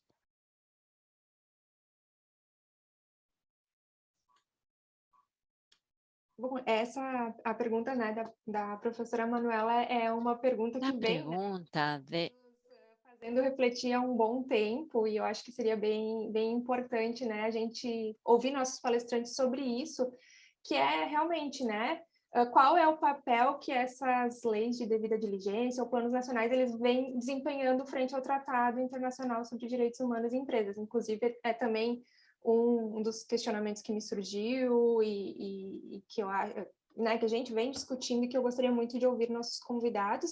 Então, a Juliette já está com a mão levantada, pode começar, passo a palavra para ela e depois para os demais que quiserem comentar. Sí, muchas gracias también a todas as outras. Muito obrigada a todas as outras apresentações tão interessantes. Eu vou responder. Eu não estava vendo as perguntas escritas ainda, mas eu posso comentar ao mesmo tempo sobre o projeto da diretriz europeia. Primeiro, respondendo a Manuela, dentro do quadro francês e depois europeu. Na França, foi um pouco estranho, porque ao mesmo tempo, ou quase ao mesmo tempo, todo o debate para adotar a lei francesa de devida diligência e começou também a ser elaborado o Plano Nacional de Ação da França. Nós, Amigos da Terra, não nos envolvemos no debate sobre o plano de ação. Sempre tivemos uma visão muito crítica do plano de ação, mas outras organizações francesas se envolveram. O plano na França não diz muito, mas o que a gente conseguiu colocar ali se chama Comissão de Consulta sobre Direitos Humanos, que é a entidade que deve avaliar o Plano Nacional de Ação. E a gente usa essa comissão também para avaliar a implementação nos primeiros anos da lei. E também para exigir a instrumentalização dos princípios orientadores, dizendo que para tomar a ação, o Estado precisava legislar a respeito. Os princípios orientadores precisariam de leis vinculantes. Mas passando agora para o debate europeu, há um grande problema na Europa de uma confusão sobre o termo devida diligência. Porque muita gente usa, mas com significados diferentes. As empresas, obviamente, terão uma visão muito restritiva da devida diligência, a Comissão Europeia ou o Parlamento, outra. E as organizações sociais, nós, como Coalizão Francesa, tentamos explicar para as organizações europeias que não precisávamos dizer que estávamos pedindo uma lei de devida diligência, mas não ganhamos essa batalha terminológica. Muitas organizações francesas dizem devida diligência, mas incluindo ali mecanismos de acesso à justiça e de responsabilização jurídica das empresas, que, na verdade, não estão no conceito de devida diligência. Isso gera uma confusão no debate e, na verdade, nós, como Amigos da Terra França, mas também como Coalizão Francesa mais amplamente, tentamos demonstrar a parte da lei francesa que é apoiada na devida diligência e a outra parte, né? Isso criou bastante confusão e uma visão um pouco confusa sobre a diretriz europeia, não só, mas também em nível nacional, em diferentes países. Algumas organizações da sociedade civil dizem: queremos uma lei de devida diligência, e outras dizem: queremos uma lei de regulação das empresas, pondo ênfase no acesso à justiça. Agora, sobre o projeto da diretiva europeia, não temos ainda o texto da comissão. Seria publicado em outubro, mas foi adiado para dezembro, estamos esperando agora. Eles vão postergando, mas parece que vai chegar como presente de Natal, né? Dia 15 de dezembro, aproximadamente. O que temos até agora é um relatório do Parlamento Europeu, que indica o que eles, como parlamento, como parlamentares, gostariam de ver nessa legislação, e temos declarações da Comissão sobre a justiça, sobre o que esta diretiva deveria conter. O nome oficial não é diretiva sobre devida diligência, mas tem um componente forte de devida diligência, mas tem também outros pontos de mecanismos de acesso à justiça. Na verdade, tudo está em debate. Agora, consideramos que está mais fraca do que a lei francesa em muitos pontos. Nós queremos pressionar para que vá um pouco além, pelo menos alcançando o nível francês, mas os lobbies fazem pressão muito forte para que não haja nenhum mecanismo de responsabilização jurídica, que não abranja toda a cadeia de valor. E depois, no que diz respeito à articulação do projeto do Tratado da ONU, o risco é duplo de processo, né, que a União Europeia use o processo em nível europeu para dizer: estamos muito ocupados agora no nível europeu, não podemos tratar do tratado agora, ou seja, usar como desculpa, né, para não se ocupar do processo na ONU.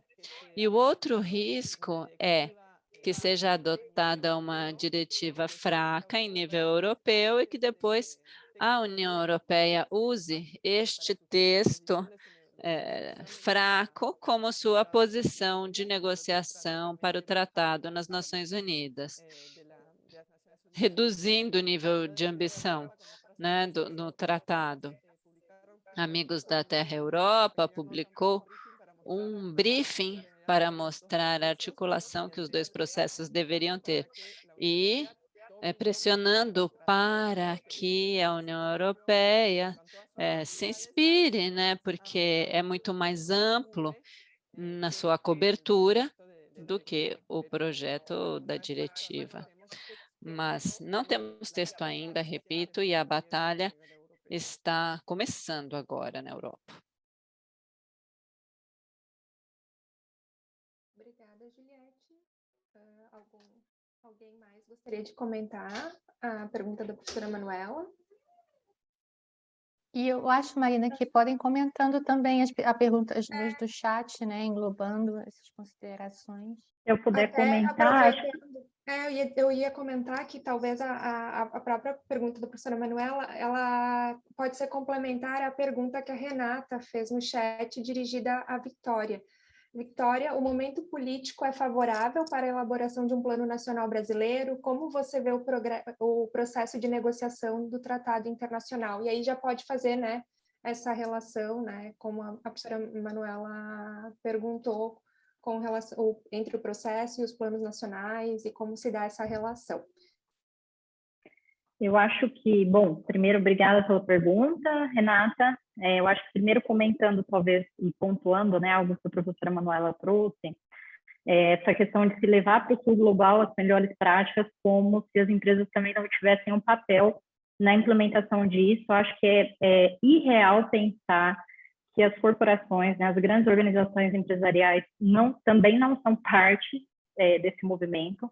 elas, pelo contrário, têm um papel essencial na construção dessa agenda. Eu acho que anular ou neutralizar a participação desses atores é ignorar um elemento essencial, porque afinal nós estamos discutindo como traduzir, né, esses elementos, e aí rememorando um pouco da minha fala, de falar sobre direitos humanos em alguma medida é um campo de disputas, como eu trago isso como obrigações positivas ou negativas, e eu deixo de envolver aquele alvo dessas obrigações.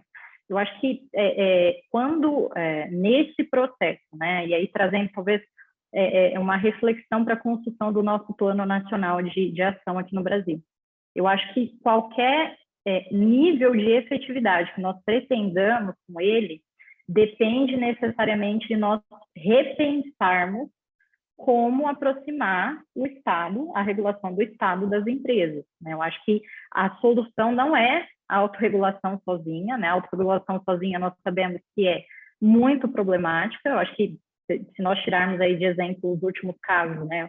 Um dos casos que eu mencionei, Samarco, tragédia de Mariana e Brumadinho, nós sabemos que muitas das informações que foram divulgadas ali, né, que geraram problemas, depois vinham das próprias corporações. Então acho que a autorregulação sozinha não é o caminho, deve haver uma participação do Estado, mas de alguma maneira o Plano Nacional representa um compromisso, um passo em direção a essa reaproximação, mas que, a meu ver, só aconteceria se nós mudássemos um pouco esse raciocínio de se pensar realmente em mecanismos de incentivo à mudança da cultura empresarial. Eu acho que simplesmente pensar como, e aí retomando um pouco da fala do professor Eduardo também, nesse modelo tradicional de comando e controle, nós vamos nos deparar com uma legislação no final ou com uma agenda brilhante, mas ineficaz, né? Então, acho que também, por outro lado, a saída não seria ter que todos os países precisarem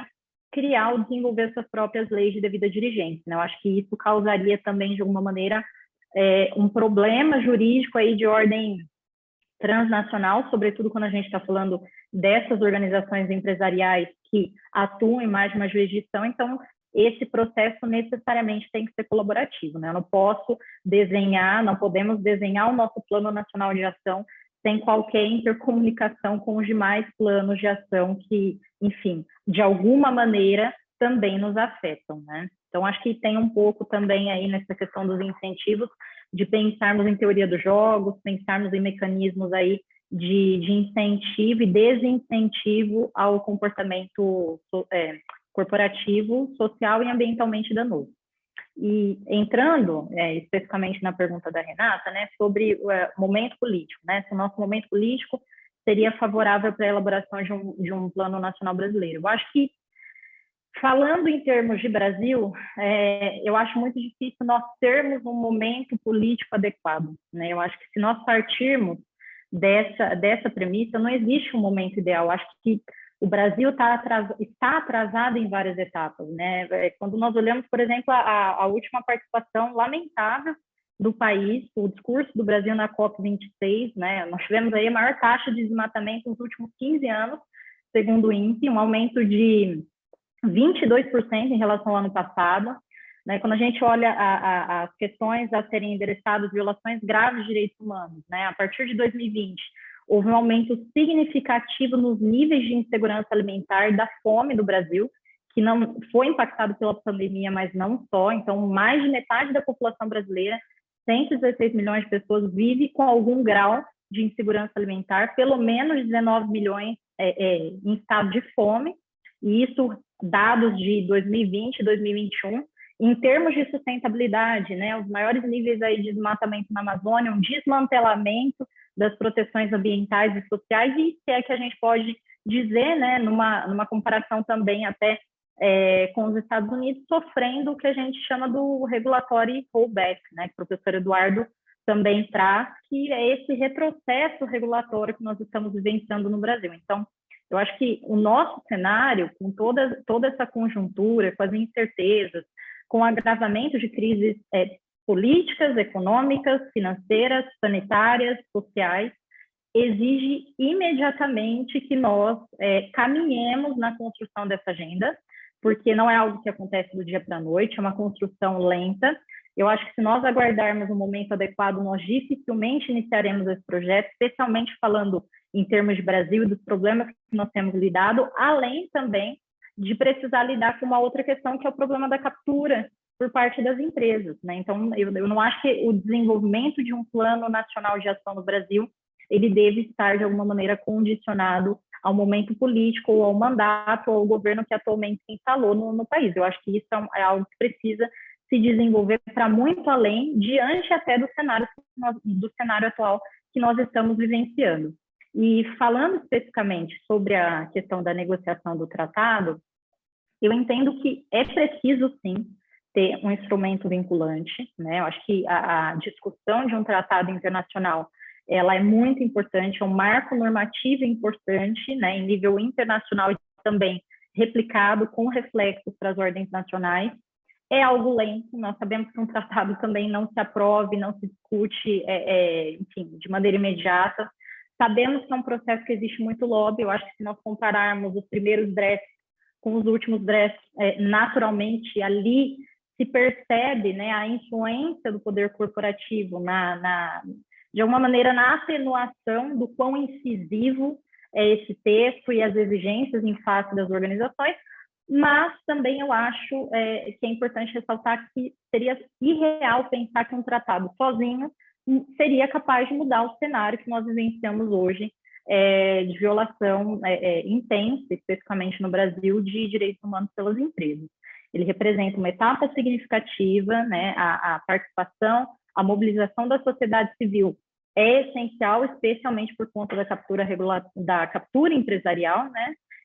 Mas eu não acho provável se pensar que através de um tratado, por exemplo, nós vamos de alguma maneira suscitar um movimento forte o suficiente de caráter anti-hegemônico ou de se propor algum outro modelo de globalização, né? Nós tivemos um evento recente com o professor Surya, enfim, tem participação direta, né, nas negociações, inclusive na discussão sobre o tratado, e ele traz um ponto com o qual eu compacto muito, que se precisamos pensar no novo modelo de globalização, eu acho que isso parte da necessidade de pensar de como funciona o nosso ciclo de desenvolvimento. Qual é o papel das corporações ali? Qual o papel delas na promoção desses direitos? Né? Como nós podemos repensar essa lógica? E aí, sim, a partir disso, de se repensar esse modelo, de se voltar às suas bases, reconstruído. Né? Então, eu acho que o tratado é um primeiro passo. Ele sozinho, acho que não seria, definitivamente não resolveria, né, os problemas, especialmente que nós temos aqui, até porque depende do endereçamento de outras questões que também urgem, né? Se a gente for olhar para o cenário internacional, as empresas hoje ainda não detêm personalidade jurídica internacional, elas não fazem parte ainda de negociações diretas ali como entes, né? Nem todos os estados reconhecem isso. Então, acho que tem outros problemas também a serem endereçados, e existe ainda uma vulnerabilidade nos mecanismos de responsabilização internacional no tocante à eventual imposição de sanções a organizações empresariais, que também precisa ser endereçada, né? Isso em paralelo às questões que estão sendo discutidas no tratado. Obrigada, Vitória. Até aproveitando um gancho, né, do que a Vitória comentou sobre a questão da captura corporativa, e eu gostaria de fazer uma pergunta para a Ivete.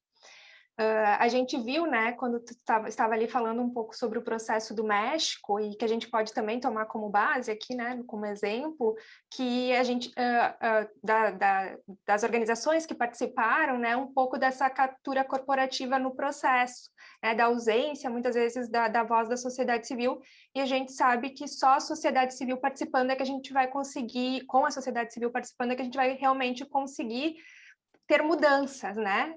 Provocar algum tipo de mudança de uma legislação que seja mais protetiva aos direitos humanos.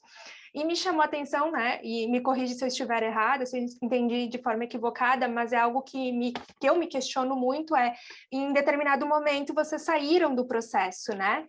E aí, a minha pergunta para ti é um pouco nesse sentido, nesses espaços, né, em que momento a gente deve pensar, bom, esse processo não é um processo democrático, é um processo de captura corporativa, e a participação da organização aqui nesse espaço não faz sentido e eu vou me retirar, ou até que ponto a gente deve permanecer nesse espaço de disputa né, e tentando colocar as pautas que visam uma maior proteção dos direitos humanos. Então, eu gostaria de te ouvir um pouco sobre isso, e só fazer um comentário, né, à fala do professor Eduardo, e também tem a ver com essa questão das violações de direitos humanos. Ele falou da vitimização e do quanto é difícil nessas normas, né, nas leis de devida diligência e nos planos nacionais, a utilização do termo violações de direitos humanos, né, porque a todo momento eles não utilizam o termo violações de direitos humanos, justamente tentando fugir dessa responsabilidade, né, o termo utilizado é sempre impactos adversos, justamente, né, no objetivo, inclusive, de não reconhecer que existe ali uma violação, uma vítima, né, uma violação de direitos humanos. Mas, enfim, gostaria de ouvi-lo sobre isso, né? Ivete, poderia comentar? Muchas gracias, Marina. Obrigada, Marina, pela pergunta.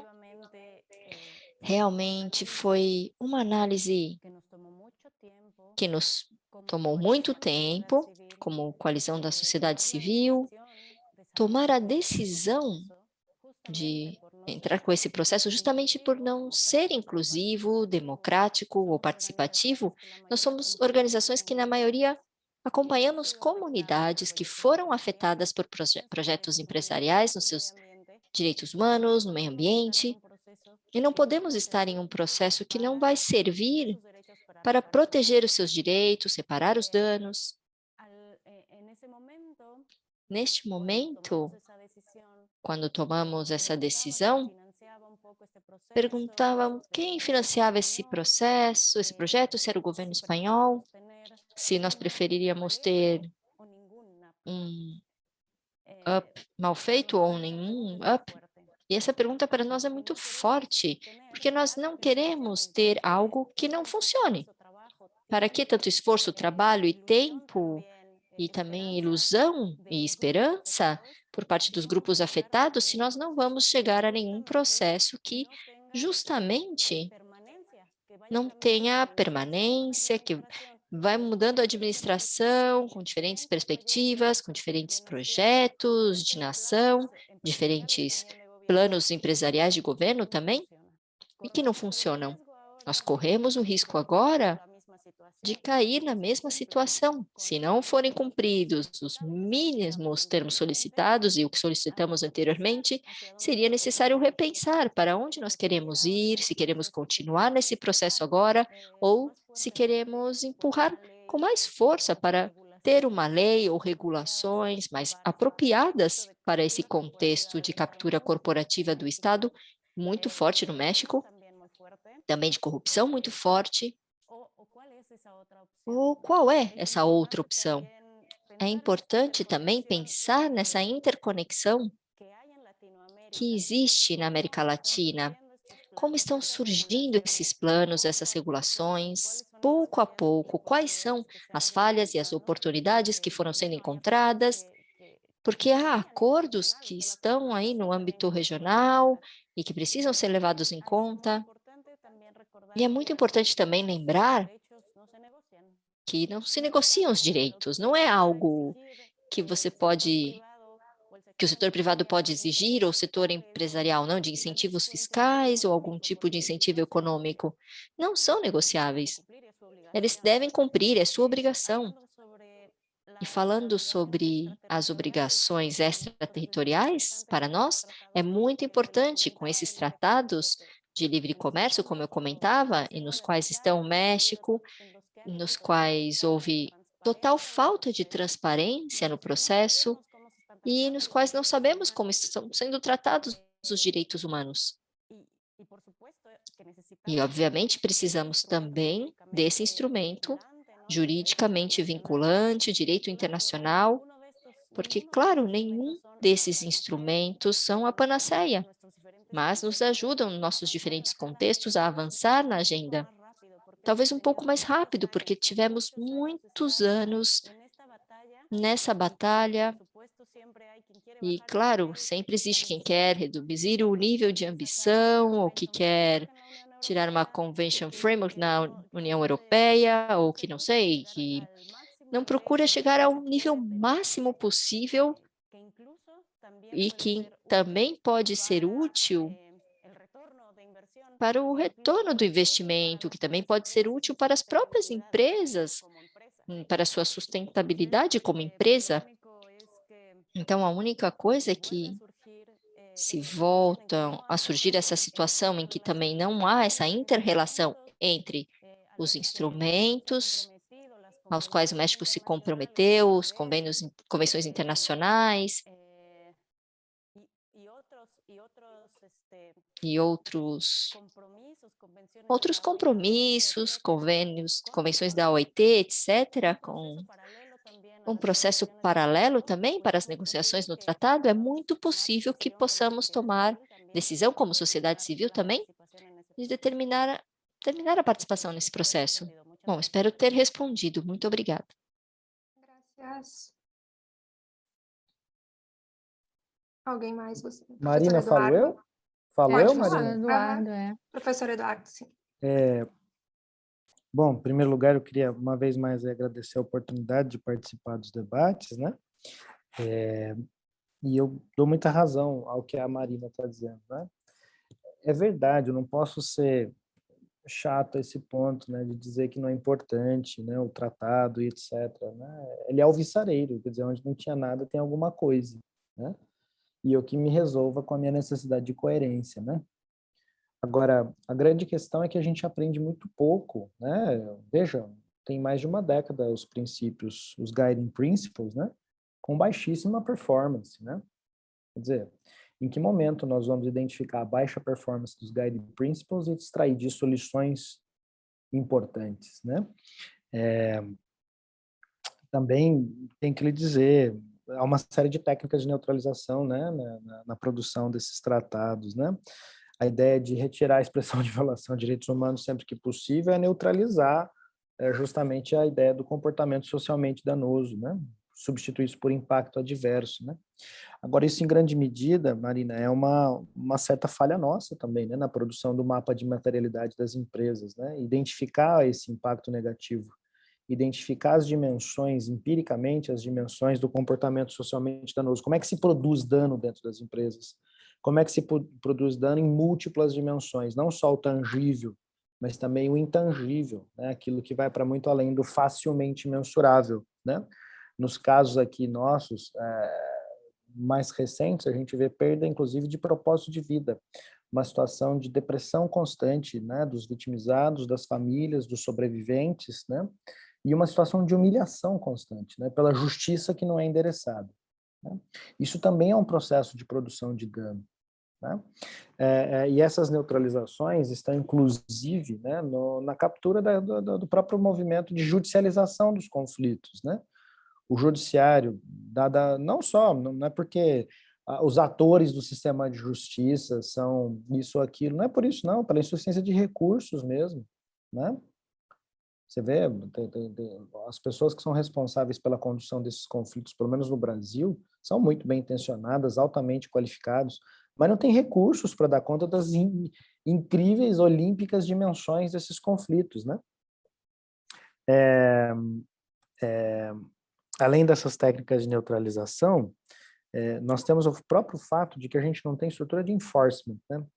A gente se recusa a entender a dinâmica do controle social, mesmo do ponto de vista de uma jurisdição universal, né? Quem é que vai exercer essa jurisdição universal?